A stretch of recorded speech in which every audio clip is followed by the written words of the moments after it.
Dia tinggal di lingkungan penjahat, banyak malingnya. Oke, Tapi pengen pengennya punya dindingnya area kaca. terbuka. Oke.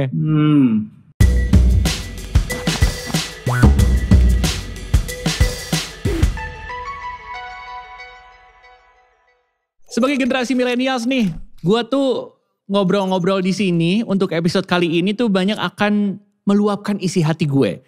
Karena kita sebagai generasi milenial tuh sekarang lagi kebingungan pengen cari rumah di mana. Apalagi pengen cari rumah yang sesuai sama kantong kita. Kadang-kadang nih, kalau ngomongin soal properti atau rumah yang sesuai sama kantong kita, itu daerahnya jauh-jauh. Bisa dibilang di ujung dari Jakarta atau mungkin keluar dari Jakarta. Nah, udah gitu, belum omongan dari orang-orang. Kira-kira mampu apa enggak nih beli rumah?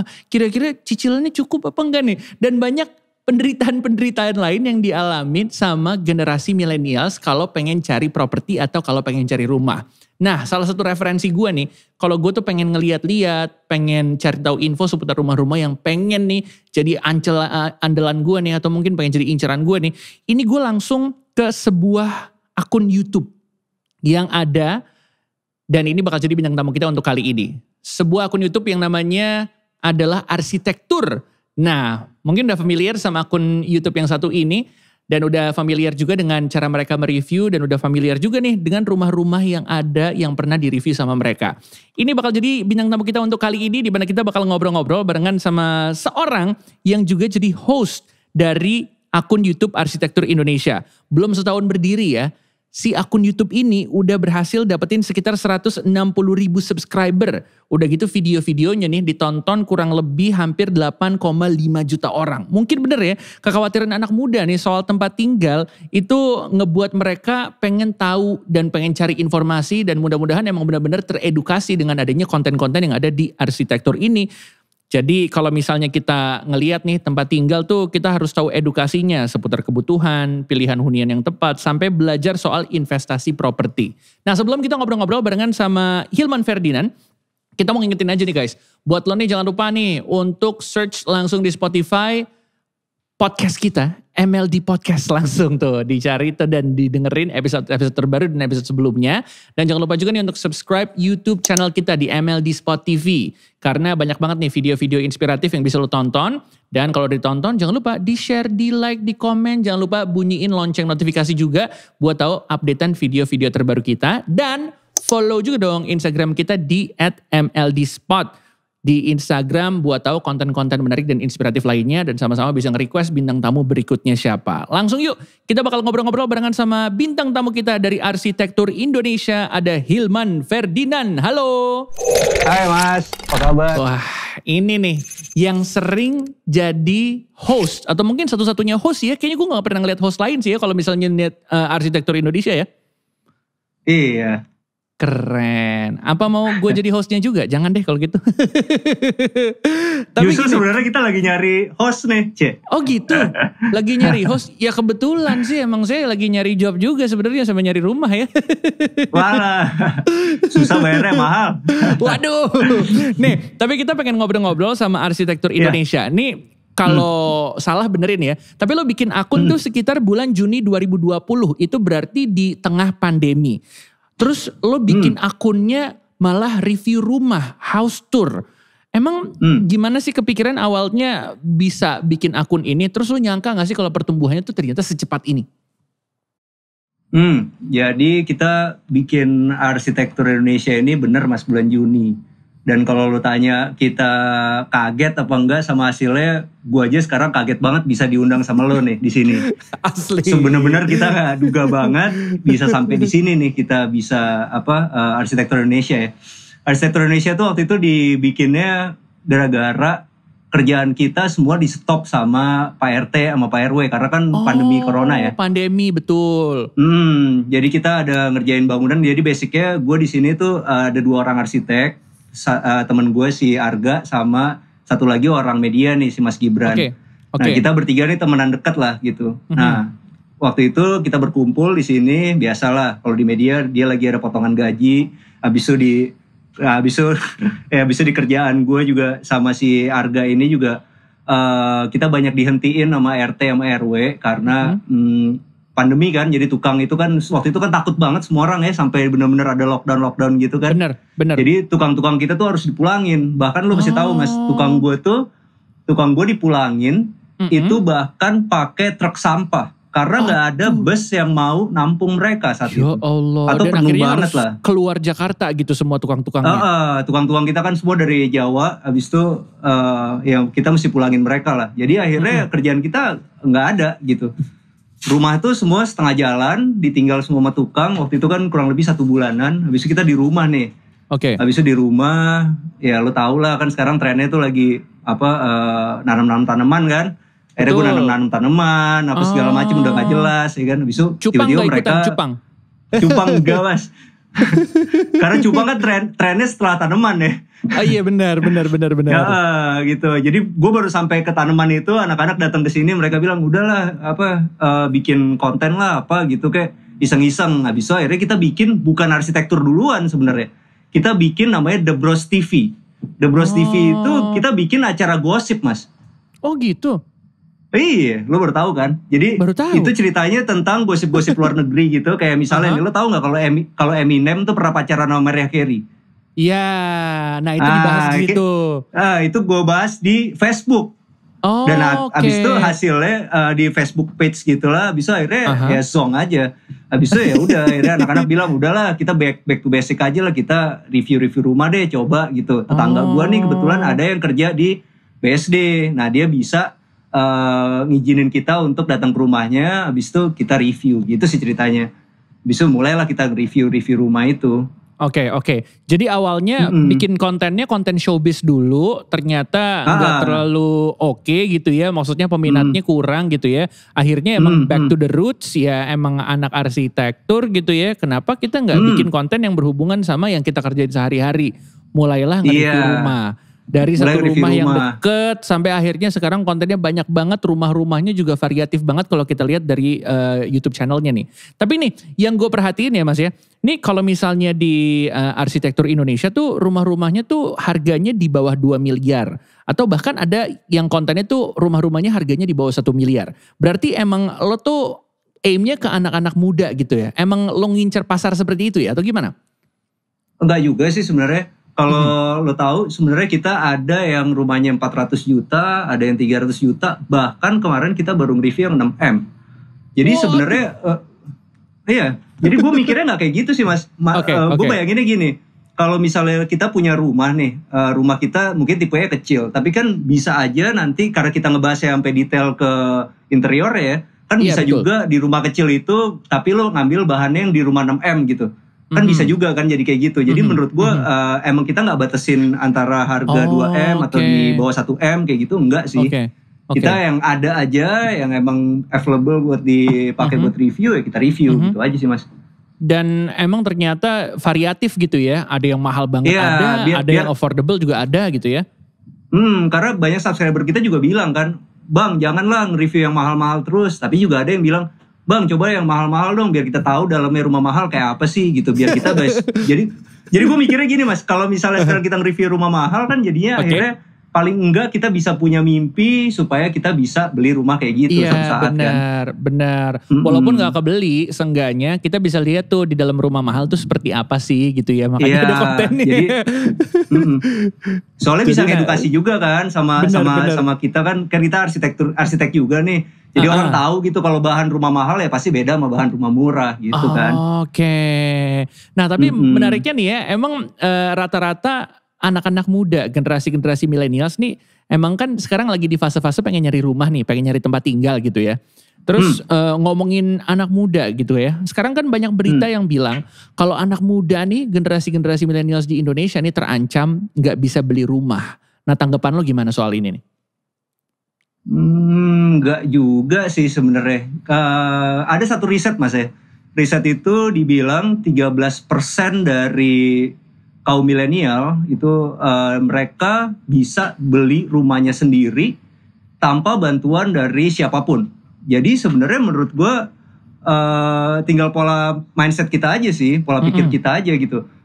Kita mau jadi yang 13% itu atau enggak gitu kan. Jadi sebenarnya kesempatannya ada gitu. Emang kalau menurut gue gini lah, orang tuh kan hakikatnya kan pengen kelihatan keren, tuh pastilah. Betul. Jadi cuman orang-orang di Indonesia ini kebanyakan ya nyarinya tuh yang instan. Misalnya contohnya kita sekarang mau beli sepatu banyak, habis itu kita pamerin di sosmed. Betul. Habis itu kita liburan, habis itu kita pamerin di sosmed gitu. Kalau lo pengen beli rumah buat milenial tuh sih menurut gue, ya lo mesti punya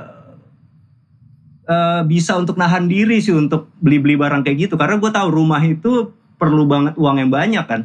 Jadi emang kita harus bisa nahan diri banget sih untuk bisa punya rumah. Jadi kalau misalnya dibilang nggak bisa punya rumah sih gue nggak percaya, karena 13% itu ada gitu. Dan gue kan, kalau gue bilang gitu sih. Oke.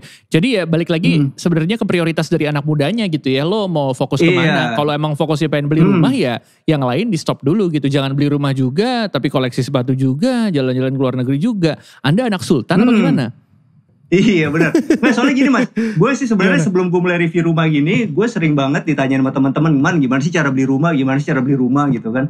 Habis itu gue akan terangin sama mereka seterbuka itu gitu. Mungkin ada 10 orang yang datang ke sini, habis itu nanya-nanya sama gue gitu kan, gimana caranya. Lo tau gak, paling cuma 2 orang yang bisa beli. Yang lainnya akhirnya terjebak lagi sama keadaan yang itu gitu. Pada akhirnya kan lo tau lah kalau misalnya kita ke kantor kan baju mesti baru terus apa segala macam. Nah itu seberapa cueknya kita sama kayak gitu-gitu sih sebenarnya menurut gue. Nih gue baru beberapa menit aja ngobrol sama lo udah kesindir nih gue soal ini nih.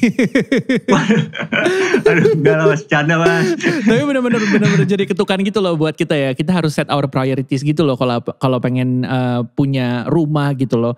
Ini bener-bener kalau misalnya kita lihat nih ya di akun Arsitektur Indonesia, emang selain ngasih review rumah ya emang edukasi juga gitu ya. Kayak gini nih, kita ngomongin salah satu video yang ada di Arsitektur Indonesia adalah ngomongin pentingnya investasi properti sejak dini sama modal yang terbatas gitu ya. Tapi kan ada juga nih mas kritik-kritik yang bilang kalau harga rumah semakin gak terjangkau buat anak muda. Karena mereka gak punya modal, investasi properti sebanyak-banyak tapi gak serta dijadiin produktif gitu kan. Jadi kayak rumahnya jadi mati aja gitu, gak ada yang dijadiin properti untuk disewain atau dijadiin kos gitu ya. Nah kalau lo ngelihat hal gini gimana nih? Balik lagi ke pola pikir sih menurut gue mas. Oke. Sekarang gini sih, maksud gue kita tuh jangan selalu mikirnya kayak gitu. Kenapa sih kita nggak jadi orang yang bisa beli rumah banyak itu gitu? Kenapa kita nggak punya mimpi jadi orang yang bisa punya rumah banyak itu? Habis itu kita mesti tanamin di mindset kita gitu. Lebih enak punya rumah banyak kan daripada kita tuanya ngontrak gitu kan. Kan pasti kita di hidup ini banyak kasus-kasus ya, om-om kita, tante-tante atau siapa atau bapak kita gitu kan. Itu yang tuanya nggak enak gitu. Habis itu kita refleksiin aja ke diri kita, apa kita mau juga seperti kayak gitu yang pada akhirnya susah di akhirnya gitu. Padahal mungkin waktu mudanya dia bisa beli mobil bagus apa segala macam gitu, tapi dia lupain sama satu hal yang namanya rumah. Kalau menurut gue sih gitu. Jadi sama kalau misalnya apalagi gimana? Sama satu lagi gini, kalau misalnya lu bilang ada orang beli rumah banyak ya, habis itu dia nggak ditempatin tuh rumahnya. Kita nggak mikirnya nggak kayak gitu, karena rumah itu kalau di properti ya, kalau lu punya 1 anak itu lu mesti beli rumah 1 lagi. Kalau lu punya 2 anak lu mesti beli rumah 2 gitu. Karena pola pikirnya gini mas, misalnya sama aja kayak misalnya kita punya kita misalnya dapat rumah bukan beli dari sendiri tapi dibeliin sama orang tua kita nih. Betul. Ya kan? Nah, nanti satu saat kita harus berlaku adil sama anak kita untuk beliin rumah buat mereka dong. Kalau enggak kita nggak adil. Benar. Nah, kalau gue sih mikirnya gitu ya. Mikirnya ke masa depan banget gitu ya. Oke. Nih masalah ini sudah terselesaikan nih pelan-pelan nih. Terus kita balik lagi ke gini nih mas. Kita tuh pengen punya rumah nih ya. Terus kita cari-cari cara beli rumah gitu ya. Salah satunya adalah milih developer yang bonafit nih. Ini hal yang nggak diajarin nih kalau kita sekolah nih, kita nggak dikasih tahu nih gimana caranya atau tips memilih developer yang bonafit nih. Nah kalau misalnya menurut lo sendiri nih ya sebagai anak muda nih ya, itu paham untuk hal ini tuh penting gak sih? Apalagi untuk first time house owner gitu. Oke. Ya sebenarnya itu dia sih, kita perlu edukasi yang lebih sih. Kayak misalnya gini, kalau lo tahu gak sih kalau misalnya kita sekarang ngambil rumah dari KPR, kita ngambil rumah pakai KPR, itu kalau misalnya bank ngelihat rumah apa developernya gak bonafit, dia nggak akan kasih KPR ya. Gitu. Banknya juga nggak mau ngambil resiko juga kan. Berarti itu kenapa kita lebih gampang ngambil di KPR, dan KPR itu pasti meyakinkan si bank itu akan appraise ke tempat itu, akan meriksa semua developernya bener apa enggak. Berarti kan itu pasti bonafit dong. Betul, gitu. betul. Nah, bisa yang kedua nih, kita ngomongin gitu. Misalnya edukasi tentang KPR ya. Misalnya lo tahu gak sih kalau misalnya lo sekarang ngambil KPR, tiba-tiba di tengah jalan nih, abis lo meninggal gitu, ternyata tuh sebenarnya utang lo lunas gitu. Oh gitu? Lo gak tahu kan? Gak tahu. Iya. Wah, gila, gue baru tahu nih. Jadi kita ngambil KPR tuh nanti kita kalau misalnya ada apa-apa ya itu udah ada asuransinya gitu. Habis itu lo tahu nggak kalau misalnya kita ngambil KPR itu berbeda sama kayak kita ngambil pinjaman yang lain gitu. Kalau kita pakai KPR itu mereka tuh nggak nagih juga nggak akan serese yang lain gitu karena kan sebenarnya asetnya ada di mereka gitu kan. Iya benar. Iya asetnya tuh nggak kemana-mana gitu ya. Nggak kayak contohnya mobil atau motor yang bisa dibawa pergi kemana-mana ya. Ya kalau properti kan ya udah di situ aja gitu kan. Jadi asetnya kan dipegang sama mereka juga. Jadi mereka juga kalau misalnya sampai lu nggak bisa bayar pun, pada akhirnya kan juga mereka akan adain lelang kan. Atau lo dikasih tahu lelang. Nah kalau sebelum lo dikasih tahu lelang itu kan bisa lo jual dulu sebenarnya. Jadi sebenarnya aman-aman aja gitu kan. Oke. Cuman yang mesti dibalik itu sebenarnya anak mudanya. Sekarang anak mudanya itu dia harus berpikir dia harus bankable gitu. Bank tuh mau minjemin duit sama orang-orang muda ini. Gitu sih kalau menurut gue. Oke. Jadi ya inilah bagian dari edukasinya. Di sini ngobrol di MLD Podcast juga lumayan membuka pikiran pendengar-pendengar kita nih supaya kayak ayo pola pikirnya coba sama-sama kita rubah gitu loh. Keren. Saja. Sama, ayo jangan lupa nonton Arsitektur Indonesia gitu ya. Dengerinnya di MLD Podcast. Mantap. Nih, lo berarti dari awal bikin akun di pertengahan tahun 2020, sekarang udah masuk ke tahun 2021, udah malang melintang keliling ke banyak properti, rumah-rumah yang ada di Jabodetabek lah ya. Nih, kalau misalnya boleh nanya nih ya, dari rumah yang udah pernah lo review gitu ya, favorit lo ada di mana nih so far? Favorit gue ya, susah juga tuh pertanyaannya. Soalnya gini, kalau menurut gue semua punya nilai plus sih. Kayak Sumarekon itu ya, dia keren banget interiornya selalu. Gak pernah gak keren. Kalau misalnya kita ngomongin Discovery Bintaro, itu dia bisa imbang antara luar sama dalamnya. Tapi dalamnya mungkin gak sebagus si Sumarekon gitu. Tapi kalau ngomongin Sinarmas yang kemarin kita review, itu gue juga baru ngeliat sih. Rumah 6M itu ternyata begitu gitu. Jadi menurut gue semua bagus sih mas. Gitu Oke. Jadi nggak bisa pilih gitu ya. Semua punya poin plusnya masing-masing. Punya poin plus masing-masing lah. Dan semuanya ya balik lagi. Semuanya sebenarnya bisa Anda miliki. Mantap, gue jadi kayak cuman kalau boleh gue jawab ya. Gue jawab satu deh. Sumarekon Bogor. Sumarekon Bogor. Kenapa tuh? Nah, kenapa ya? Karena di belakangnya itu dia ada kolam renang. Di depan kamar tidur lo ada lapangan golf. Enak banget. Keren. Ini asik banget ya. Coba lo bayangin deh. Dan harganya cuma 3M. Karena harga paling penting dong. Iya benar. View-nya langsung ke lapangan golf. Ada kolam renangnya di Bogor gitu ya. Wah. Harganya cuma 3M. Itu seru sih. Itu kita bertiga nih pulang habis itu bilang, wah ini enak juga nih tinggal di sini nih gitu kan. Apalagi kalau jomblo kayak temen gue nih satu Bang Bewok nih. Satu-satu yang jomblo di antara kita. Ya kan? Dia udah pikiran udah kemana-mana tuh. Waduh langsung pikirannya macam-macam. Tapi dengan tumbuhnya akun Arsitektur Indonesia gitu ya. Sekarang banyak gak nih agen-agen atau developer-developer yang minta bantuan. Ayo dong promosiin properti saya dong. Supaya ada yang nawar, supaya ada yang laku gitu. Itu banyak gak datang tawaran seperti itu sekarang? Banyak sih. Karena kayak misalnya ada salah satu developer itu kemarin dia bilang sih nelfon sama teman kita juga, dia bilang, "Oh, terima kasih banyak nih udah di review di sini karena dari arsitektur rumah laku 20 biji dalam waktu sebulan." Keren. Wah, itu sih seneng banget sih buat kita, seneng banget sih dengernya. Terus dapat bonus 1 enggak? Enggak, kalau dapat bonus 1 sih, enak banget. Gua review, sampai WC-nya gue bikin video sendiri tuh ya kalau kayak gitu. Gokil sih ya. Tapi emang ternyata impact-nya tuh berasa banget ya, karena balik lagi peminatnya banyak dan orang-orang mungkin belum tahu atau mungkin belum sadar seputar informasi-informasi dan edukasi-edukasi yang ada gitu ya. Nah, ini ngomongin soal desain rumah nih. Kayak beberapa waktu lalu kan kita lihat nih rumah minimalis tuh yang lagi rame nih, lagi hype diomongin sama orang-orang. Terus ada juga nih yang nuansanya industrial. Nah kalau sekarang nih model rumah kayak gimana nih yang lagi banyak diminatin sama orang? Khususnya anak muda nih ya. Ya kalau menurut gue gini, developer itu dia pasti udah riset banyak ya. Pasti mereka juga tim risetnya mantep. Terakhir-terakhir ini yang gue pandang itu kebanyakan semua pengen bergaya Jepang. Kenapa? Karena tanahnya semua makin kecil. Betul. Tanahnya makin kecil kayak di Jepang, jadi gitu semuanya ya? tuh efisien gitu. Jadi benar-benar kepake banget setiap sudutnya, jadi nggak banyak yang kebuang. Jadi kalau menurut gue sampai ke depannya bakal jadi gaya yang lama sih nih, gaya-gaya Jepang gini. Oke. Jadi gaya-gaya Jepang ya di satu sisi karena gaya-gaya Jepang minimalis juga nggak sih Mas? Iya, cuman dia kan karena di Jepang itu kan tanah lebih kecil Mas. Jadi sekarang furniture itu benar-benar multifungsi banget gitu. Oke.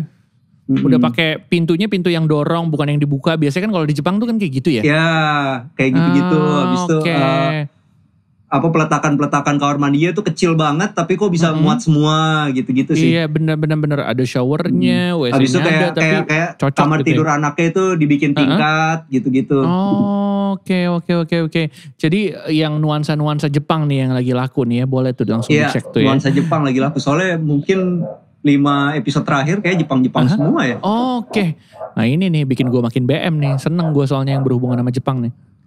Ya cuman gitu, banyak yang komplain juga di subscriber kita. Dia bilang kalau Jepang gak ada Genkan-nya, dia bilang gitu. Cuman kalau menurut gue kan gak kayak gitu. Maksud gue kan sebenarnya kan yang diambil kan multifungsinya sama efisiennya, bukan harus ada Genkan juga gitu kan. Benar. Tapi kalau misalnya ngelihat dari YouTube arsitektur sendiri, arsitektur Indonesia kan emang jenis-jenis rumahnya banyak nih ya. Yang tipenya minimalis ada, industrial ada, yang bernuansa Jepang juga ada gitu sekarang ya. Tapi kalau misalnya lo sendiri nih sebagai seorang arsitek, lo sebagai seorang konsultan, dream house versi lo adalah yang kayak gimana? Dream house versi gue, berat nih. BM-nya banyak nih Mas ini. Kalau buat gue tuh rumah tuh yang penting bener sama iklimnya sih. Kayak misalnya kita beli punya rumah itu buat gue, kalau gue pribadi karena kita tinggal di Indonesia, gue pengen banget rumah yang tropis. Tanahnya gede banget, kalau bisa 1.000 gitu. Nah itu sih yang gue mau sih. Jadi satu klaster punya lo semua gitu ya? Ya bisa lah, masa gak bisa. Kan awalnya bisa. Jadi semua mudah-mudahan bisa jadi kenyataan gitu ya. Nah, soalnya kalau menurut gue emang harus bener sih rumah itu. Jadi kalau misalnya kita tinggal di daerah tropis ya rumah lo harus tropis gitu. Benar. Menurut gue gitu. Benar. Jadi jendelanya kebuka banyak, habis itu benar-benar sirkulasinya baik. Kalau hujan nggak masuk ke dalam airnya gitu lah. Benar. Jadi kita tinggal tungguin aja nanti arsitektur Indonesia nge-review rumahnya sendiri ya. Waduh, nggak boleh. Nggak boleh sih, boleh. Oke, tapi kan kalau misalnya lu lihat ke sosial media kita di @MLDspot gitu ya. Kan ada nih satu postingan seputar MLD Podcast di mana kita ngasih kesempatan kalau lu tuh pengen nanya-nanya sama arsitektur Indonesia sama Mas Hilman tuh boleh banget nih. Nah sekarang kita bakal bacain beberapa pertanyaan yang ada dari Instagram kita di @MLDspot. Boleh kita bacain ya pertanyaan-pertanyaannya nih ya. Nih karena banyak yang nanya sekaligus curhat sama lo nih ya. Kita nanya ya. Di Instagram di Instagram MLD ya. Yoi, di @Iam Khalif dia nanya nih. Udah mention di @MLDspot. Posisi tusuk sate itu lebih bagus dijadiin rumah atau tempat usaha? Kan hal mistisnya banyak katanya. Waduh, ini masalah feng shui ya. Gue agak takut salah ngomong. Jadi kalau misalnya gue salah tolong dikoreksi ya teman-teman. Oke.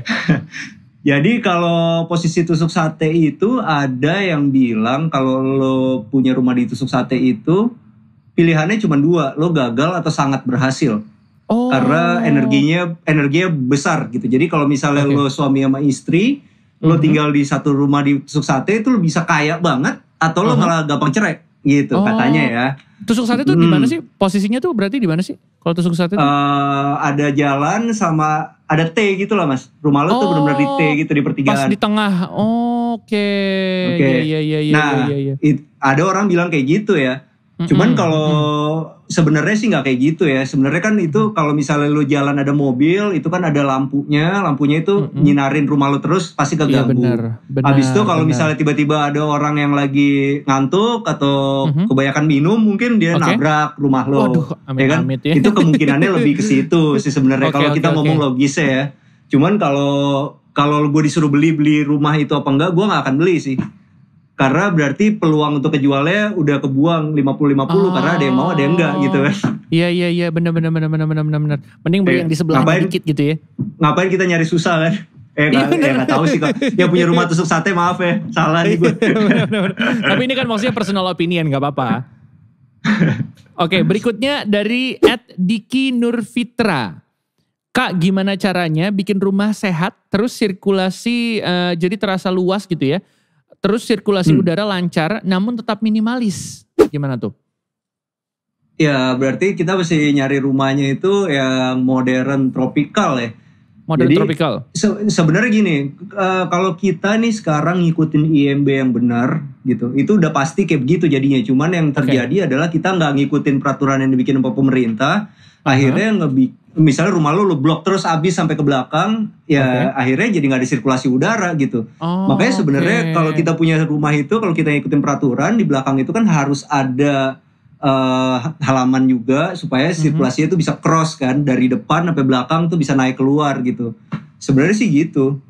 Sama nomor 2 ya cahaya juga, karena kan sekarang kita di tropis ya, jadi kita perlu banyak yang bukaan-bukaannya banyak. Kalau misalnya rumah lu full sampai belakang nggak ada cahayanya lagi, akhirnya rumah lu lembab. Habis itu akhirnya ya begitulah, jadi sirkulasinya nggak bagus. Oke. Jadi sirkulasi emang penting banget, apalagi ya sekarang ya kita di negara tropis gitu ya. Sama kalau menurut gue ikutin peraturan lah. Ikutin peraturan tuh penting. Oke, kita lanjut ke pertanyaan berikutnya ya. Ya. Dari @telamstale. Apakah ada tips untuk mencari desainer interior atau arsitek? Misalnya udah lihat portofolionya di Instagram atau web dan ngerasa cocok dengan banyak desainer atau arsitek. Gimana cara memilihnya agar cocok dengan kebutuhan, keinginan, dan pas di dompet? Terima kasih. Lengkap nih pertanyaannya. Pas di dompet ya. Pas ada harga, ada rupa sih sebenarnya. Jadi sebenarnya kita pasti ngebukanya ngeliat dari Instagram dulu, kita lihat mereka desainnya cocok sama kita apa enggak. Itu kan yang pasti kan. Habis itu ya kalau menurut gue ya ajak ketemu aja. Kan ketemu itu kan nggak langsung bayar kan. Karena kalau menurut gue arsitek itu ada personal touch-nya gitu. Kayak misalnya kayak kita ketemuan, kita ngobrol, enak gak chemistry-nya segala macam gitu kan. Itu yang paling penting, dan itu kan gak langsung dibayar gitu. Setelah kita deal, kita suka, kita dibayar. Kalau menurut gue lebih baik kalau zaman sekarang, mungkin zaman pandemi ya. Kayak di kantor gue nih sekarang kalau kita ada klien, semua Zoom aja gitu, kita ngobrol kan kelihatan dari gesturnya enak tuh orangnya ngomongnya segala macam kayak gitu-gitu sih. Oke. Jadi mulailah dari ngobrol dulu aja gitu ya. Meeting ngobrol aja benar-benar tatap muka gitu, kita ngobrol. Pasti nanti kan ketahuan deh karakternya cocok apa enggak gitu. Dan jangan buru-buru lah ya. Ibaratnya kayak cari yang paling cocok sama lo juga gitu ya. Kalau menurut gue sih ilmu peluang aja mas. Maksud gue kalau misalnya lo ngeliat ada 3 arsitek yang lo suka, ya 3-3 lo temuin aja. Toh juga rumah itu kan bakal lu pakai lama kan nggak ada salahnya juga kalau misalnya kita ketemu gitu kan. Kalau lu nggak cocok kan emang belum ada deal kontrak apa-apa, kecuali kalau kita udah kontrak habis lu putus baru kan lu rese, tapi kan sebenarnya enggak. Jadi ya pastiin dulu udah yakin 100% baru tanda tangan kontrak. Nih tanda tangan kontrak baru tengah-tengah kok kayaknya kurang cocok lah, aku mana aja dari awal gitu kan. Iya dari awal gitu. Dan proses bikin rumah itu lama mas, maksudnya kita akan ngobrol-ngobrol tuh mungkin sebulan 2 bulan gitu. Ya kan untuk sampai lu enak gitu. Jadi lu kalau nggak enak teman ngobrol lu tuh nggak enak juga, jadinya kan nggak enak. Iya benar.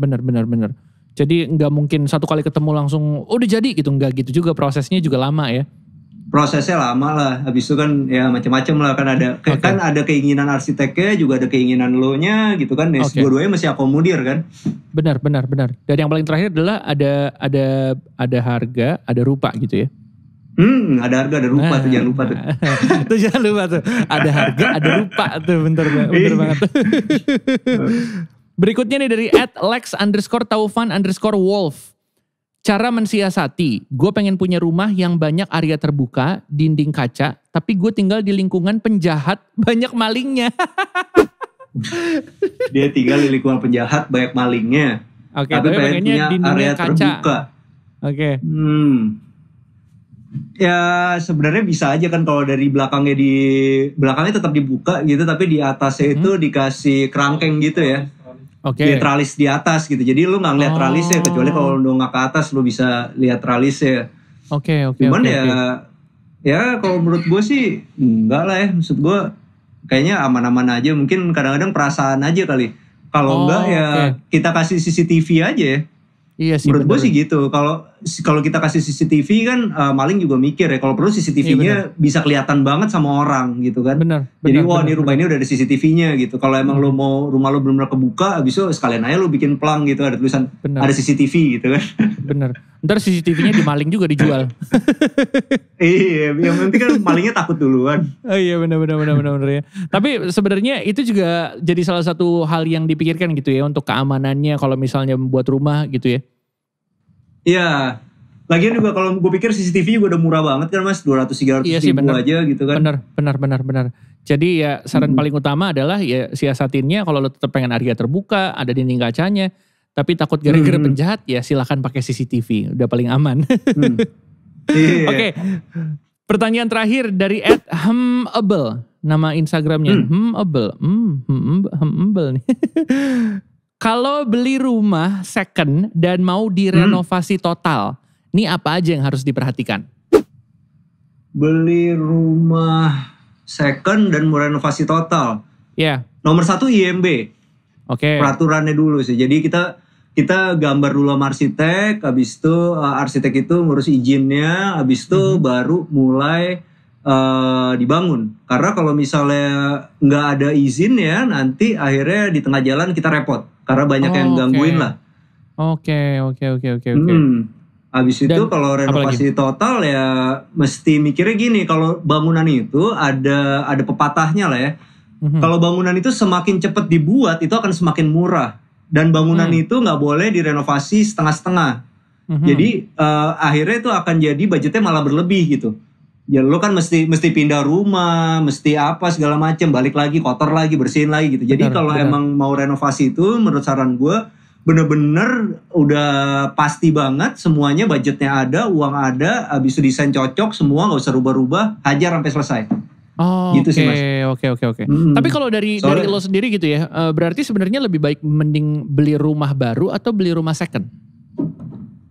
Beli rumah baru atau beli rumah second? Tergantung. Kalau misalnya lo beli rumah lama, habis itu lo renovasi, itu boleh-boleh aja dan hasilnya mungkin bisa lebih murah daripada beli baru. Asal gitu lo nggak BM.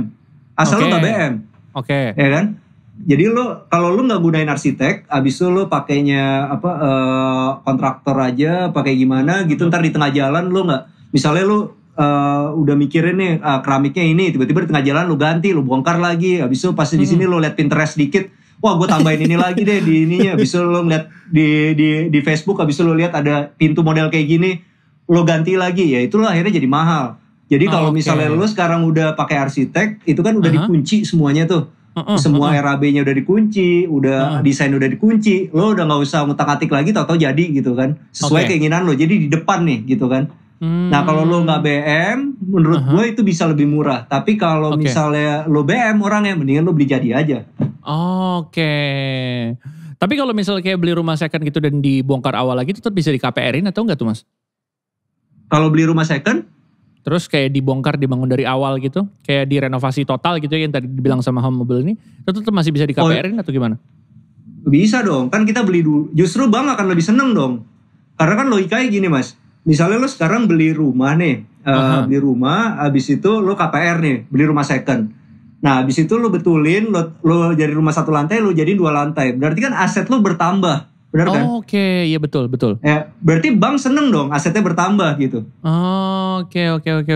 Jadi pasti ya boleh-boleh aja. Nanti lo kasih IMB, nanti satu saat nih karena aset lo udah bertambah, lo butuh duit lagi, itu bisa dijadi jaminan kedua. Jadi akhirnya lo bisa pinjam uang lagi. Akhirnya lo bisa beli rumah lagi gitu. Oh ya enggak. Tapi bener nih, hal-hal kayak gini nih emang asik banget kalau misalnya nanya langsung sama lo gini ya, sebagai orang yang udah berpengalaman nih. Karena kita mungkin butuh podcast berikutnya nih, dimana kita ngobrol-ngobrol lebih lanjut lagi nih seputar hal-hal kayak gini nih, konsultasi budget bangun rumah dan lain-lain. Karena gue jamin pertanyaan kayak gini pasti banyak banget muncul di lo, ya gak sih? Iya banyak sih, di DM kita juga banyak karena kita juga sering bales-balesin sih. Mungkin di salah satu YouTube yang sering balesin komen mungkin di kita sih. Keren Keren. Nah ini kalau perlu ntar kita bikin podcast versi kedua di mana kita ngomongin soal ini nih Mas. Boleh.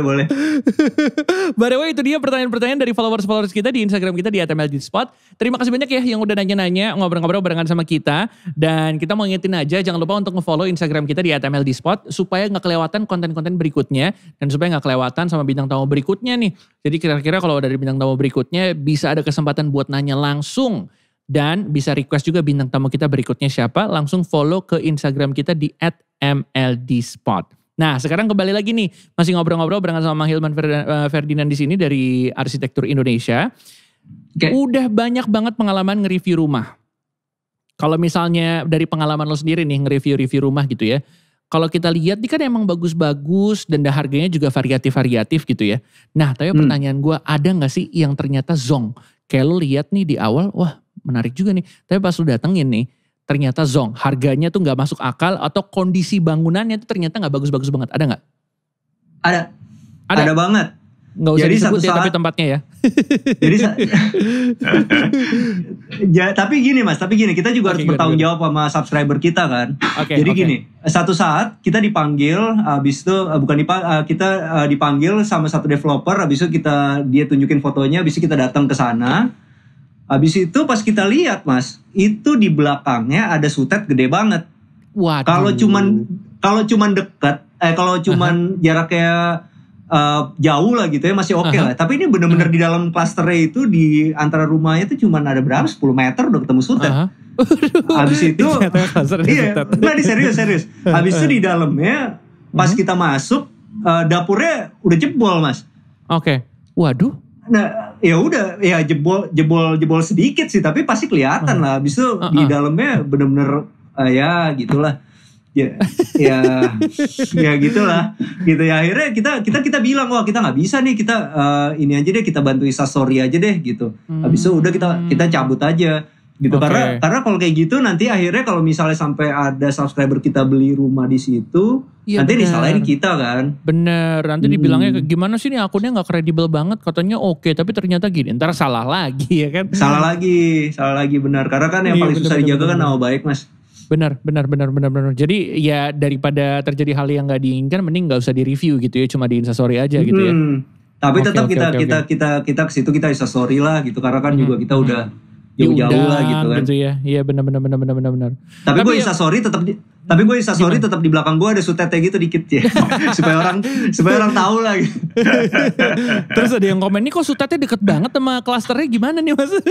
Iya, jadi kan ya biar tahu lah. Oh nih abis itu nggak di review gitu. Oke, tapi gini nih, dari video-video yang gue tonton itu gue sangat dapat banyak banget informasi nih.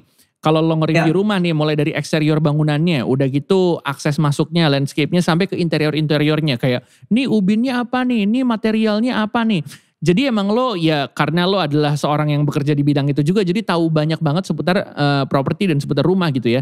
Nah tapi yang gue pengen nanya nih, kalau nge-review rumah, yang paling penting gak boleh dilewatin untuk dibahas tuh sebenarnya apanya Mas? Masalah duit nomor satu. Jadi duit tuh yang paling penting.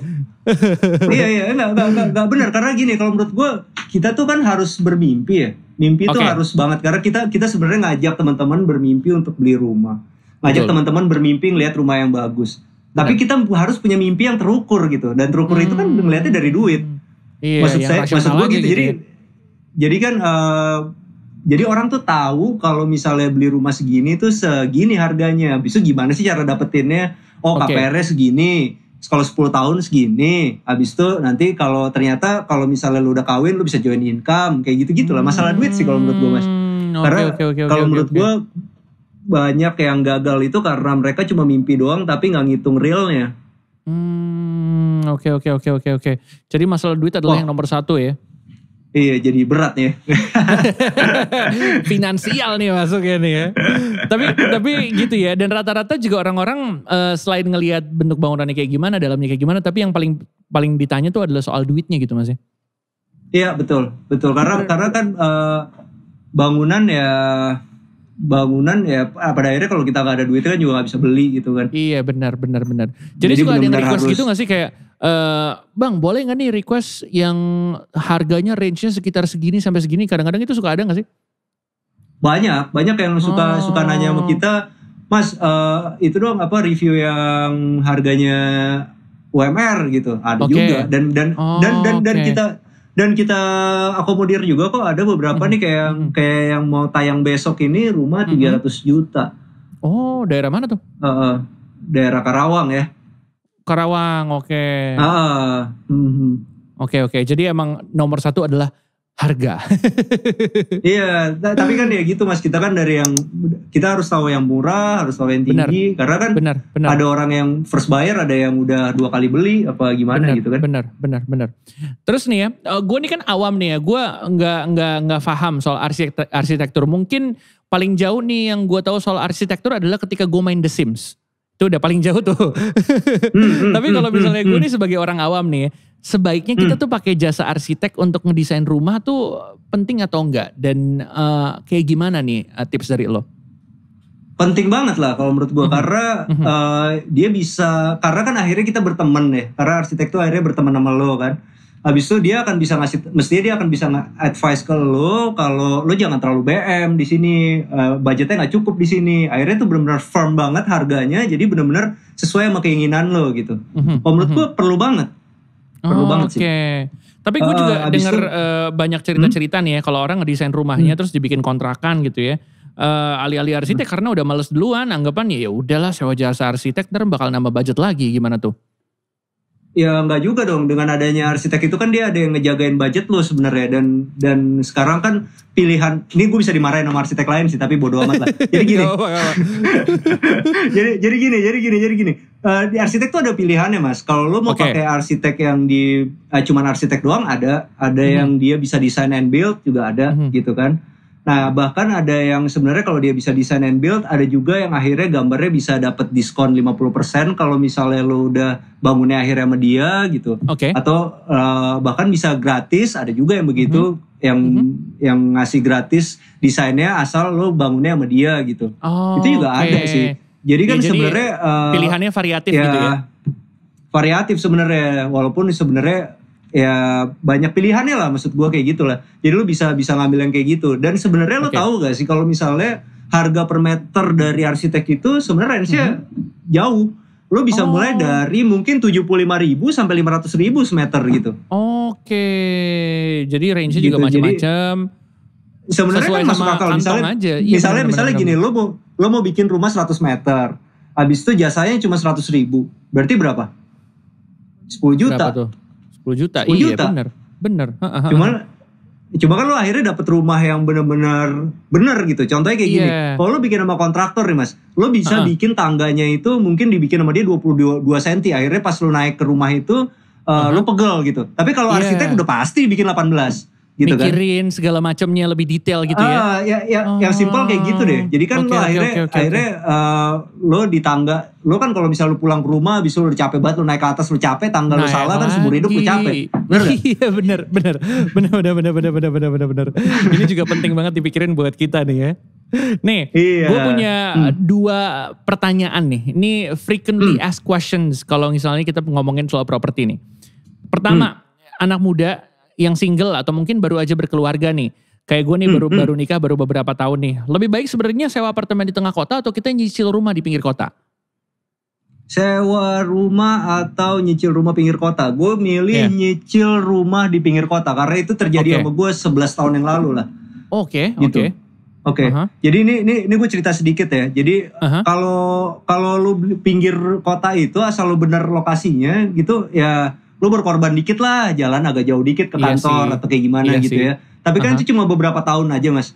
Setelah itu kan nanti kalau lo beli di tempat yang benar, nanti akhirnya kan ada fasilitas-fasilitas yang keluar baru gitu, lama-lama harganya juga lama-lama kota itu mendekat sama lo gitu kan. Tiba-tiba ada MRT-nya, ada apanya gitu kan. Terus sekarang waktu zaman dulu 11 tahun yang lalu gue beli rumah di daerah gue ini, di rumah pertama gue. Itu teman-teman gue kalau datang itu bilang, wah rumah lo kayak rumah jin buang anak gitu. Tapi sekarang jadi dekat gitu. Nih gue contohin nih, gue hitungin sedikit. Gue udah siapin hitungan sedikit buat lo. Jadi gini, gue beli 11 tahun yang lalu itu harganya 200 juta, ya kan?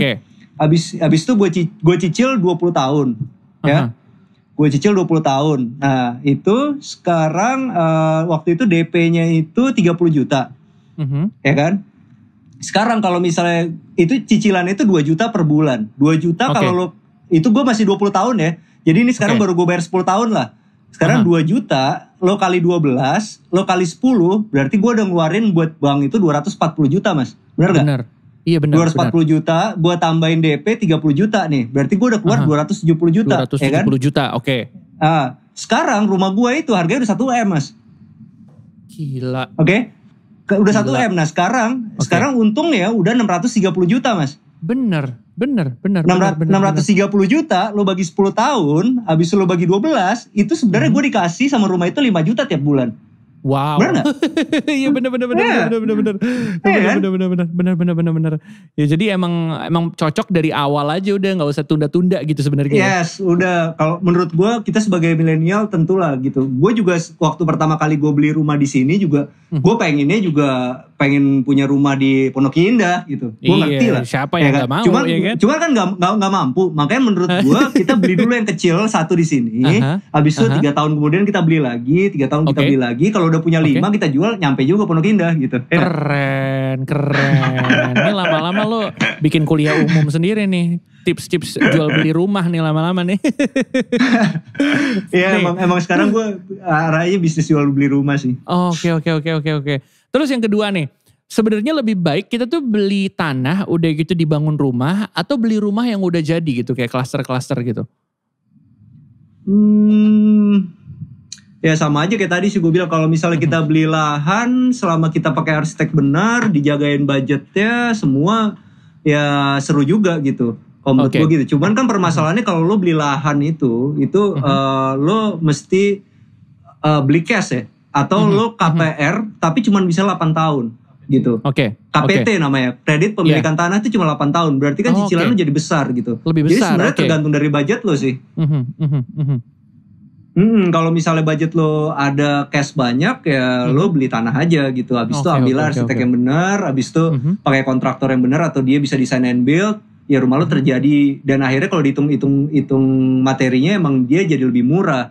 Tapi kan nggak semua orang punya cash segitu banyak ya kan. Kalau lo beli dari developer kan lo bisa cicil 6 bulan gitu DP-nya gitu lah. Benar. Ya kan? Jadi kan lebih ringan gitu.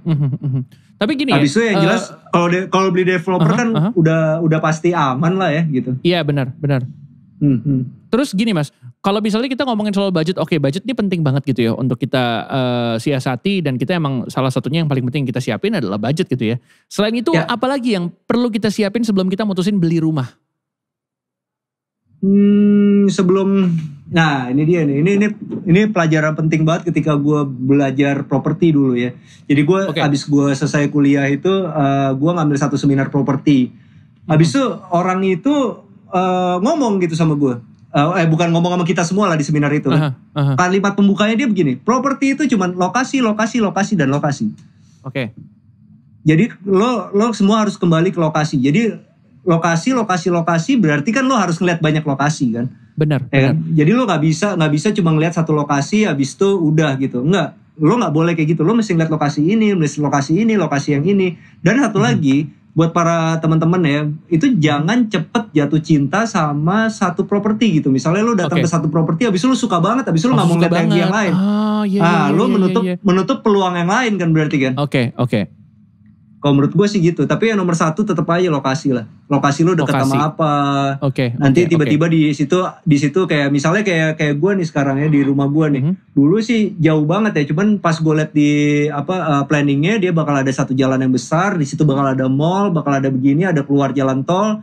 Dan itu baru terjadi 8 tahun setelah gue beli rumahnya. Tapi gue udah tahu itu akan terjadi gitu. Itu kan berarti kan gue sangat mementingkan lokasi.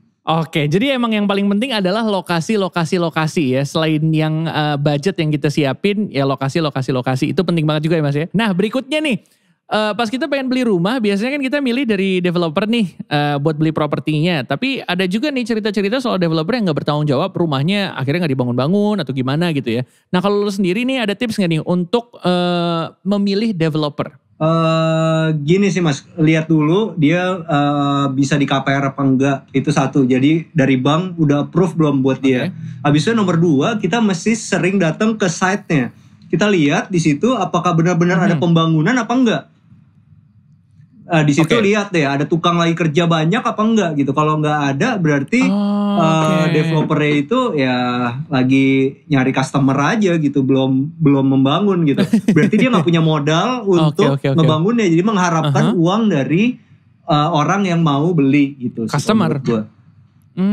Oke, itu yang paling penting ya tipsnya, datang dan sering-sering ngeliatin rumahnya kita gitu rajin, kita udah ngeliat nih, udah suka sama developer, ngeliat di TV, ngeliat di YouTube, ngeliat di iklan, kita datengin ke sana. Habis itu apakah benar-benar lagi dibangun, banyak tukang apa enggak nih? Nah, kayak gitu sih. Oke. Jadi itu ya salah satu tips yang juga bisa ngebantu lo kalau misalnya pengen memilih developer. Nih, sebagai seorang yang punya akun YouTube nih barengan sama teman-teman lo yaitu Arsitektur Indonesia. Udah YouTube nih, berikutnya rencananya pengen ngapain lagi nih? Atau mungkin lo punya wishlist properti-properti yang pengen lo review, berikutnya pengen kemana? Kita bertiga berterima kasih banget sih bisa sampai kayak gini. Ini kan bener-bener anugerah banget dari Tuhan ya. Jadi kalau menurut gue ini adalah pintu masuk untuk bikin klaster sendiri sih. Jadi ya mudah-mudahan dalam waktu 1 tahun ke depan kita bisa bikin klaster sendiri gitu. Karena kita kan terus belajar dari ngeliat rumah developer apa segala macam. Ya kita wishlistnya kalau tanya apa yang pengen lu review ya klaster kita sendiri sih gitu. Karena beberapa kan ada kayak misalnya rumah yang dibikin sama istri gue, ada yang rumah dibikin sama si Arga, nanti mungkin di episode 3 episode ke depan kita ada rumah buatan gue sendiri. Selanjutnya gue pengen cluster yang kita punya sih yang kita review. Mudah-mudahan amin. Oke. Amin. Sisain 1 ya buat gue kalau gitu ya. Tapi kalau bisa jangan yang ditusuk sate. Oh iya, kalau Mas Reza datang kita kasih diskon spesial pasti. Keren. Nih terakhir nih, ada pesan gak nih buat anak-anak muda, anak-anak milenial kayak kita sekarang nih yang pengen punya rumah, punya cita-cita pengen beli rumah sendiri.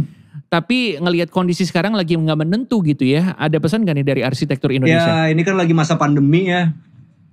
Kalau kita ngelihat sejarah itu hal-hal kayak gini, krisis ekonomi, pandemi kayak gini, itu pasti ada berlalunya. Cuman kalau rumah harganya turun, itu nggak pernah ada sejarahnya. Jadi kalau menurut gue, kalau emang kita punya uang lebih, sekarang kita udah ngumpulin, ya kita harus segera untuk beli properti. Karena yang seperti kita tahu, sejarah-sejarah sebelumnya juga, orang-orang kaya itu pasti punya properti yang baik gitu. Bill Gates saja punya properti yang baik. Ya lo sebutin semua orang kaya pasti propertinya juga keren-keren gitu.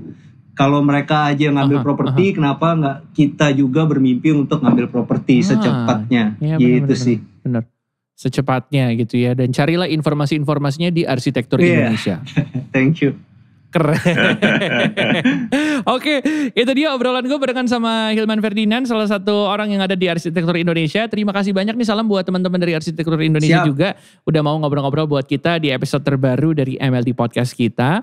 Dan mudah-mudahan lo makin banyak karyanya dan mudah-mudahan impian-impiannya bisa terrealisasi dan sukses untuk kedepannya untuk tim dari Arsitektur Indonesia. Thank you, Mas. Thank you banyak Mas. Nah, itu dia obrolan kita barengan sama Arsitektur Indonesia. Dan kita mau ngingetin lagi nih buat teman-teman di sini semua. Jangan lupa untuk dengerin podcast-podcast kita ada di Spotify, MLD Podcast. Langsung di search aja. Jangan lupa untuk dengerin episode kita yang terbaru sama episode-episode sebelumnya. Terus kalau bisa di-share-share juga dong ke Instagram. Dan kita mau ngingetin juga nih kalau misalnya teman-teman di sini semua jangan lupa untuk nonton video-video kita juga. Karena yang kali ini aja nih selain kita ngobrol-ngobrol, di YouTube juga ada video kita main game dan ada konten-konten menarik lainnya. Jadi jangan lupa untuk cek MLD Spot TV. Langsung di subscribe, langsung di like, di komen, di share. Dan jangan lupa bunyiin lonceng notifikasinya buat tahu updatean video-video terbaru yang gak kalah inspiratifnya. Dan yang terakhir follow Instagram kita di @MLDspot. Jadi biar lo bisa request bintang tamu kita berikutnya siapa.